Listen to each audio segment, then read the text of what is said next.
My name's Paul Mwanza, and the place now we are in, it's in Makueni County, and this tree nursery is called Palma Makueni Tree Nursery, where we plant flowers as ornamentals, we plant fruit trees, and also we plant forest trees. Regenerative agriculture is the process of making the soil to be living. The soil cannot live without trees and also some organisms. For the organisms to live, they need to depend on the trees, and the trees need to depend on the organisms. So regenerative agriculture is the process of making sure the soil has something which is living, organisms and also trees, different varieties of trees. These trees are part of the trees we need in our farms to make sure the soil is living.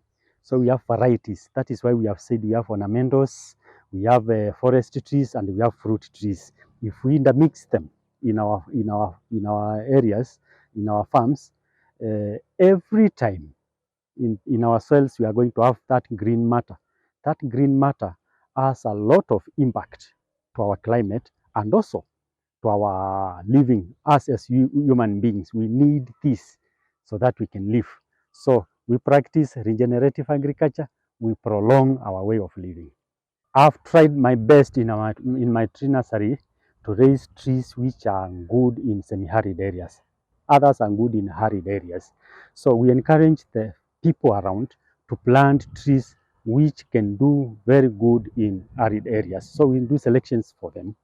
Many of the people will want to go and plant trees which they see doing very well in highlands. They will never do good in lowlands. So we encourage them, and sometimes we plant them so that we can show them how successful they can be if they plant the trees. Different NGOs like Biovision have been in front line training people on how to practice regenerative agriculture.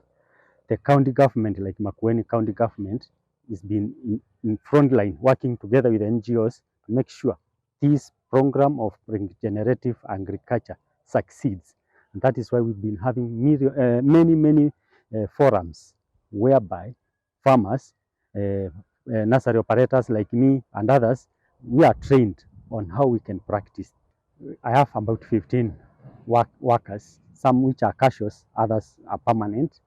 So I have 15, and some of them are doing manual work, like potting. The way you can see these seedlings here, they do the potting. Others will give support in one way or another. Those who are able financially, they can encourage the young ones, because most of the times you find the able ones are older people, more than even me. They can encourage the young ones and cannot even finance them to raise a nursery like this one or a different one. And then when the resources are just near the people, other local people, farmers, will not just sit. They will come, they will buy the trees from them, and they will plant. And like the way you can see in our environment here, other regions will also do the same. And we will have succeeded in a way fighting this animal we call climate change, which is almost about to kill us.